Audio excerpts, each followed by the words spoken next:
خوش آمدید کہتا ہوں آپ کو ایک بار پھر علماء کرام ہمارے ساتھ تشریف فرمائیں. میں بغیر کسی تمہید کے مولانا رضا دودانی صاحب نے سوال چھوڑا تھا ہم نے کہ اکثر چیزوں پر ہم ہدی للمتقین اور آپ بھی بتاتے ہیں یہ ہوا تاکہ تم متقی ہو جاؤ تاکہ تم متقی ہو جاؤ. اگر بالکل آسان ترین الفاظ میں عرض کروں کہ سمجھا دیں کہ متقی ہونا یعنی کیا؟ بسم اللہ الرحمن الرحیم. ظاہر ہے کہ آسان ترین الفاظ کا مطلب یہ ہے کہ جو اکیڈمک مباحث ہیں ان کو ہم تھوڑا سا سائڈ پہ رکھیں. ہاں بالکل. پانی پلا دینے سے جتنا سمجھ میں آئے گا اتنا H2O کہنے سے سمجھ میں نہیں آئے گا. بالکل ایسے بالکل اگر صحیح. کیمسٹری کے پروفیسر گھر پہ آ کر یہ کہیں بیگم سے کہ کھانے میں سوڈیم کلورائڈ کم ہے تو بیگم کو حق ہے یہ کہنے کا کہ آپ کم کی بات کر رہے ہیں, میں نے تو ڈالا ہی نہیں ہے اس کے اندر. صحیح. تو وہ کہ میں نمک کی بات کر رہا ہوں تو کہا نمک کہیے سیدھا سیدھا, آپ یہ سوڈیم کلورائڈ کیوں لے کر آ گئے. واہ واہ بالکل بالکل اسی طریقے سے جو تقویٰ کی جو بحث ہے اس کی ایک تو اکیڈمک سائڈ ہے صحیح بالکل کہ اس کا وقایہ مصدر کیا ہے, حروف اصلی کیا ہیں, ان کو چھوڑتے ہوئے تعریف بالمثال جو منطق کے اندر کہا جاتا ہے. نہج البلاغہ میں مولا امیر المومنین علیہ السلام نے ایک مثال کے ذریعے سے تقویٰ کو ایلوبریٹ کیا, ایکسپلین کیا, اور وہ سواری اور سوار کی مثال ہے کہ جب ایک سواری ہوتی ہے تو اس پر ایک سوار بیٹھتا ہے تو کیا چاہتا ہے کہ وہ جم کر بیٹھے اور سواری اس کے کنٹرول میں ہو. وہ اگر اس کو چلانا چاہے تو گھوڑا منع نہ کرے, اگر روکنا چاہے تو وہ انکار نہ کرے, وہ دائیں لے جانا چاہے تو وہ دائیں جائے, وہ بائیں لے جانا چاہے تو وہ بائیں جائے. اگر سرکش ہوگا تو وہ بات نہیں مانے گا. تو اب آپ کیا کریں گے؟ تو اس کو کنٹرول کرنے کے لیے پہلے تو لگام ڈالیے, لگام آپ کے ہاتھ میں ہونی چاہیے, اور پھر لگام کے اشاروں کو وہ سمجھے کہ آپ یہ لگام کے ذریعے سے اس کو کیا سگنل دے رہے ہیں, اور وہ اس کے ساتھ سنکرونائز ہو جائے. آپ رکنا چاہیں وہ رک جائے, وہ آپ دوڑانا چاہیں وہ دوڑے. کا بالکل یہی معاملہ جب انسان کا اپنے نفس کے ساتھ ہو جاتا ہے کہ نفس کی سواری پر وہ سوار بن کر اس طرح سے بیٹھے اور جم کر بیٹھے, لگام ڈال دے اور پھر اس کو کھینچے کہ جہاں پر اس کو روکنا ہے تو نفس انکار نہ کرے, جہاں پر چلنا ہے تو نفس منع نہ کرے. یعنی آپ غور کیجئے کہ یہ جملہ جب ہم کہتے ہیں کہ بھئی میں تو نماز پڑھنا چاہتا ہوں مگر کیا کروں آنکھ نہیں کھلتی, یہ ایک آدھ دفعہ کبھی ہو جائے تو ٹھیک ہے, لیکن یہ ہے کہ اگر مسلسل یہی معاملہ ہے تو اس کا مطلب یہ ہے کہ نفس کا گھوڑا قابو میں نہیں ہے, سرکشی کر رہا ہے, نہ لگام آپ نے ڈالی ہے نہ ہی وہ لگام کے اشاروں کو سمجھ رہا ہے. اگر ڈال چکے ہیں تو آپ ایڑ لگا رہے ہیں, وہ بھاگ نہیں رہا, اور آپ روکنا چاہتے ہیں وہ رک نہیں رہا. تو جہاں پر یہ دل انسان کے ارادوں کے ساتھ ہم آہنگ ہو کر یکجہتی اختیار نہ کرے تو سمجھ جائیے کہ اتنی ہی کمی تقویٰ کے اندر ابھی باقی ہے. یہ روزہ رکھ کر ہم کو کیا سکھایا جا رہا ہے؟ لعلکم تتقون, شاید کہ تم متقی بن جاؤ. یعنی جب دن بھر تم نے اپنی بھوک کو قبول کر لیا, خدا کی خاطر حلال کو بھی چھوڑ دیا, تو پھر 11 مہینے خدا کی خاطر حرام کو کیوں نہیں چھوڑ سکتے؟ کنٹرول آئے گا اس بحث کے ذریعے سے. جب تم نے 1 مہینہ خدا کی خاطر بہتے ہوئے پانی اور اس مشروب کو جسے خدا نے حلال کیا تھا خدا کی خاطر چھوڑ دیا, تو باقی 11 مہینے تم حرام کو کیوں نہیں چھوڑ سکتے؟ یہ انسان کے ذہن میں اگر آ جائے میں نے 1 مہینہ دن کے اوقات میں جائز تعلقات کو ترک کر دیا صرف خدا کی خاطر, تو باقی 11 مہینے انسان حرام تعلقات کے اوپر کیوں اصرار کرے گا؟ اگر یہ کنٹرول اس کے اندر آتا چلا جائے تو جتنا کنٹرول آ رہا ہے اتنا ہی اس کے اندر تقویٰ آتا چلا جائے. زبردست, بالکل صحیح, بالکل. جناب قبلہ مفتی سہیل صاحب. بسم اللہ الرحمن الرحیم, صلی اللہ علیہ وآلہ واصحابہ وبارک وسلم. دیکھیں تقویٰ جو ہے اس کا معنی ہے بچنا. بچنا, جی, بچنا کس سے؟ ہاں اللہ تعالیٰ کی نافرمانیوں سے بچنا. صحیح. اچھا کیوں؟ اللہ تعالیٰ کے خوف کی وجہ سے. اسی لیے کہتے ہیں متقی کو کہ یار یہ بڑا خوف خدا رکھنے والا ہے, کہ خوف خدا رکھ کر گناہوں سے بچتا ہے. صحیح. اب اس میں ایک بات یہ ہے کہ اللہ تعالیٰ سے خوف رکھنا, اب ذہن میں یہ سوال آتا ہے کہ یہ خوف کون سا ہے؟ جیسے ہم شیر کو دیکھ کر خوف میں مبتلا ہوتے ہیں, کسی مہیب یا ہلاکت والی چیز کو دیکھ کر خوف میں آ جاتے ہیں. یہ خوف یہاں پر مراد نہیں ہے. اچھا. جی, اس کی مثال میں یوں دوں گا کہ دنیا میں کچھ لوگ ایسے ہوتے ہیں قابل احترام. مثال کے طور پر آپ بڑے کیجول ہو کر بیٹھے ہوئے نا, اچانک والد صاحب آ جائیں تو فوراً یوں جاتے ہیں, گریبان بھی بند کر دیتے ہیں, آستینے اگر اوپر ہیں تو اسے بھی ذرا صحیح کر لیتے ہیں, ٹھیک ہے نا. تو یہ اس قسم کا خوف نہیں ہوتا, یہ احترام کی وجہ سے. آپ بیٹھے ہوئے, آپ کے شیخ صاحب آ گئے, آپ کے استاد صاحب آ گئے, آپ فوراً بالکل صحیح ہو جاتے ہیں, ٹھیک ہے نا. یہاں تک میں نے دیکھا کہ کوئی اسموکنگ کر رہا ہو, کوئی عالم دین آ جائے تو فوراً وہ یہ اچھی باتیں ہیں, ٹھیک ہے نا. تو اسی طریقے سے بلا تشبیہ اللہ تعالیٰ ہمارے قریب ہے. نحن اقرب الیہ من حبل الورید, اتنا قریب بھی ہے. اچھا وہ ہر آن ہر وقت ہمیں ملاحظہ فرما رہا ہے. ایسا نہیں کہ لوگوں کے سامنے ہمیں دیکھ رہا ہے اور ہم جب خلوت میں آتے تو وہ ہمیں نہیں دیکھ رہا. وہ ہر چیز دیکھ رہا ہے, ہر چیز کو جاننے والا ہے، تو اللہ تبارک و تعالیٰ سب سے زیادہ اس بات کا حقدار ہے کہ اس کی بارگاہ میں خوف کیا جائے کہ وہ ناراض نہ ہو جائے، وہ راضی رہے، وہ راضی رہے ہمیشہ۔ اسی لیے قرآن کریم نے فرمایا کہ یا ایھا الذین آمنوا اتقوا اللہ حق تقاتہ ولا تموتن الا وانتم مسلمون، اے ایمان والو ڈرو اللہ سے، گناہوں سے بچو، جتنا تمہارے بچنے کا حق ہے اس کو پورا کرو، ولا تموتن الا وانتم مسلمون، اور دیکھو جب بھی مرنے کا وقت آئے تو ایمان کی حالت میں مرنا۔ اچھا دوسری بات کیا فرمائی؟ یا ایھا الذین آمنوا اتقوا اللہ، اے ایمان والو ڈرو اللہ سے۔ اور یہ پتہ ہے اللہ رب العالمین کو علم ہے کہ یہ انسان کبھی یہاں جائے گا کبھی وہاں جائے گا، تو فرمایا کہ تم کما حق ہو، اللہ سے ڈرنا چاہتے ہو تو کونوا مع الصادقین، سچے لوگوں کے ساتھ میت اختیار کر لو۔ جو اللہ سے خوف رکھتے ہیں، جو پہلے سے اللہ والے ہیں، ان کی بارگاہ میں بیٹھو گے، تمہیں اچھا انوائرمنٹ ملے گا، تو تم کبھی بھی گناہوں کی طرف نہیں جاؤ گے۔ مثال کے طور پر دیکھیے سینما میں بیٹھ کر کوئی اللہ کا ذکر نہیں کرتا، ٹھیک ہے نا، کہیں گناہ والی جگہ پہ بیٹھ کر اللہ کی یاد نہیں آتی، انوائرمنٹ ہے نا۔ اسی طریقے سے مسجد میں بیٹھ کر اللہ کی یاد آتی ہے، تو آپ انوائرمنٹ ایسا اختیار کرو گے تو انشاءاللہ ہمیشہ اللہ سے ڈرتے رہو گے۔ اور آخری بات، تقویٰ جو ہے، ایک تو یہ کہ اللہ تعالیٰ کی نافرمانی سے بچنا، لیکن تقویٰ صوفیہ فرماتے ہیں کہ ایک تقویٰ دل کا بھی ہوتا ہے کہ دل اللہ کے خوف سے لرز جائے۔ وجلت قلوبہم، قرآن فرماتا ہے کہ جب اللہ کا ذکر کیا جائے تو ان کے دل دہل جاتے ہیں، وہ اللہ کی طرف مائل ہو جاتے ہیں۔ اور دوسرا تقویٰ یہ ہے کہ ظاہری اعضاء کا بھی تقویٰ ہو، آپ کی آنکھیں، آپ کے کان، آپ کے ہاتھ، آپ کے پاؤں کبھی بھی اللہ تعالیٰ اور اس کے رسول کی نافرمانی کی طرف نہ جائیں، یہ اصل تقویٰ ہے۔ کیا کہنا ہے، سبحان اللہ، واہ واہ۔ جناب قبلہ مفتی عامر بسم صاحب۔ اللہ الرحمن الرحیم۔ دونوں بزرگان نے بڑے جم سبحان کے اللہ، تقوی سبحان کی اللہ، تعریف کو بیان کیا ہے۔ واہ واہ واہ۔ تقوی کی تعریف کے حوالے سے ایک بات یہ پیش نظر رکھیں کہ تقوی جو ہے وہ عام لوگوں کے اعتبار سے الگ ہوتا ہے اور خاص لوگوں کے اعتبار سے الگ ہوتا ہے۔ ٹھیک، یہ جو بھی بات ہوئی ہے جتنی بھی، یہ ساری عام لوگوں کے حوالے سے تھی کہ عوام الناس کا تقوی، حضرت داتا گنج بخش علی حجویری رحمۃ اللہ علیہ فرماتے ہیں کہ جتنی حرام چیزیں ہیں ان سے بچنا یہ عام لوگوں کا تقوی ہے۔ صحیح ہے۔ لیکن پھر اس سے اوپر ایک درجہ ہوتا ہے، بندہ پہلے حرام چیزوں کو ترک کرتا ہے، پھر مشتبہ چیزوں کو، یعنی جو ڈاؤٹ فل ہوں، کنفرم نہ ہو کہ یہ حرام ہے لیکن ڈاؤٹ ہو، اس سے بھی وہ بچ جاتے ہیں۔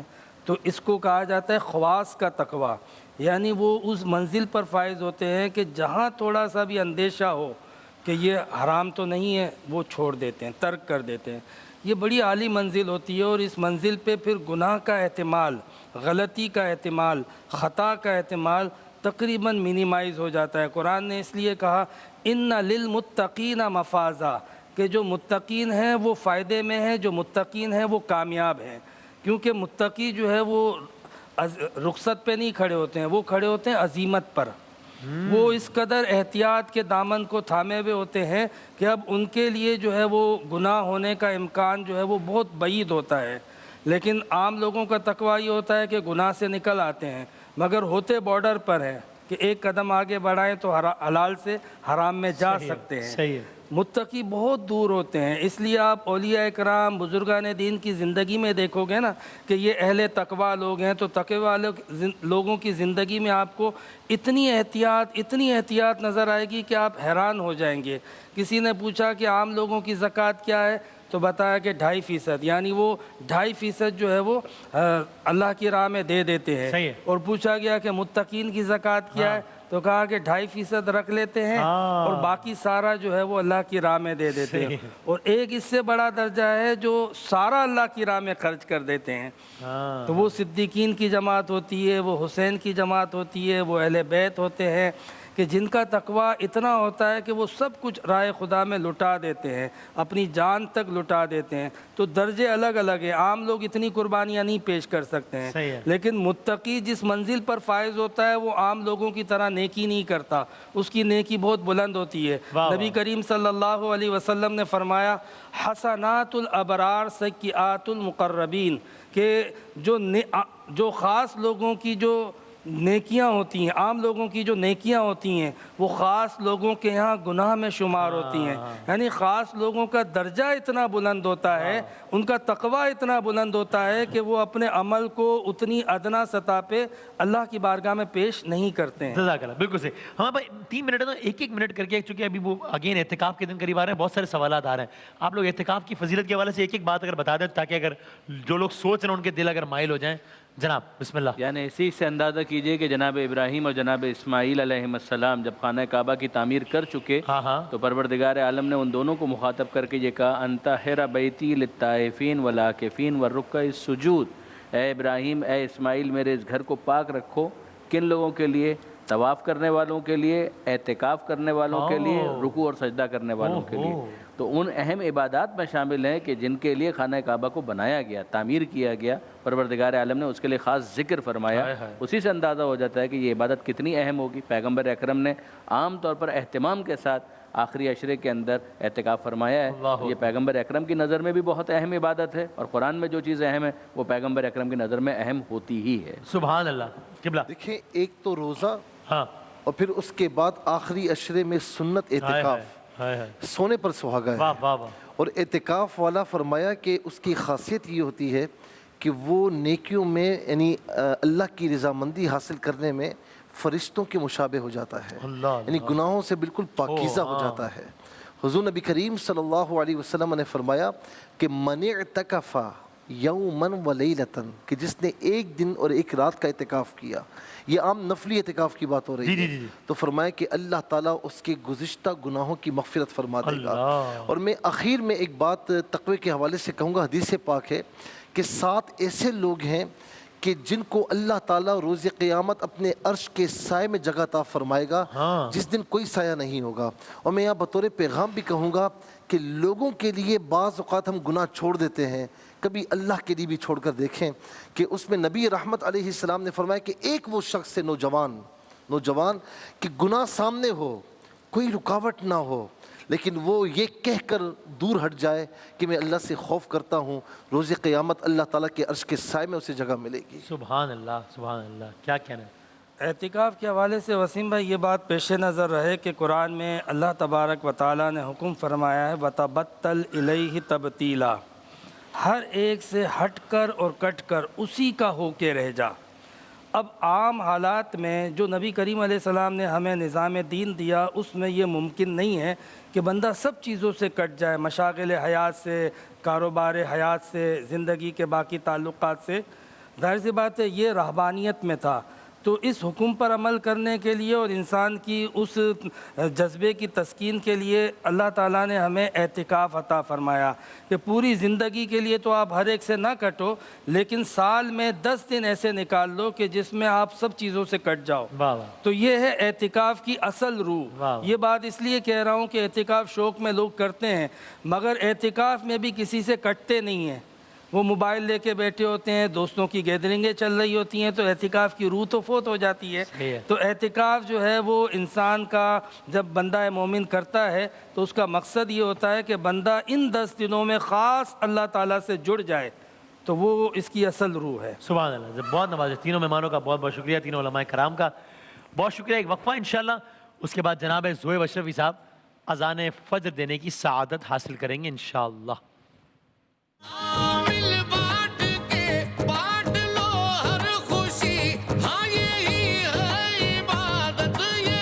روزہ رکھنے کی دعا۔ وبصوم غد نويت من شهر رمضان، میں ماہ رمضان کے کل کے روزے کی نیت کرتا ہوں۔ اللہ اکبر اللہ اکبر، اللہ اکبر اللہ اکبر، اشہد ان لا الہ الا اللہ،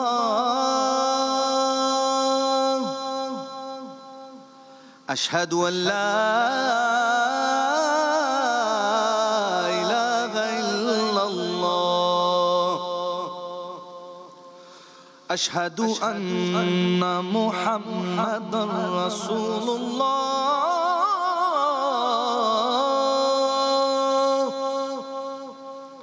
أشهد أن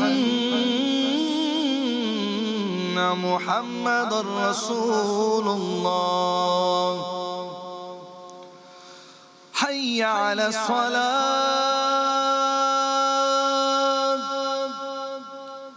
حي على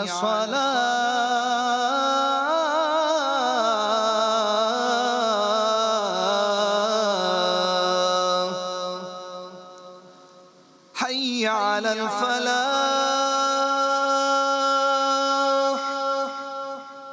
حي على الفلاح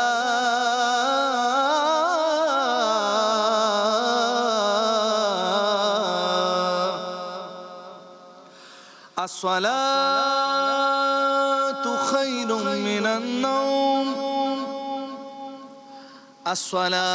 الصلاة خير من النوم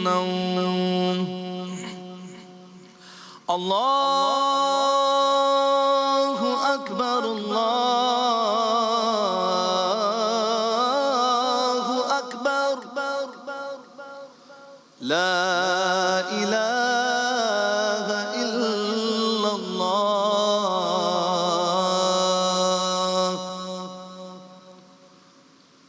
اللهم رب هذه الدعوة التامة والصلاة القائمة آت محمدا الوسيلة والفضيلة والدرجة الرفيعة وبعثه مقاما محمودا الذي وعدته وارزقنا شفاعته يوم القيامة إنك لا تخلف الميعاد برحمتك يا أرحم الراحمين سبحان اللہ، جزاک اللہ. جناب زویب اشرفی صاحب اذان فجر دینے کی سعادت حاصل کر رہے تھے. 17واں روزہ اختیار کر لیا ہے، 17th روزہ اختیار کر لیا اہلیان پاکستان نے الحمدللہ.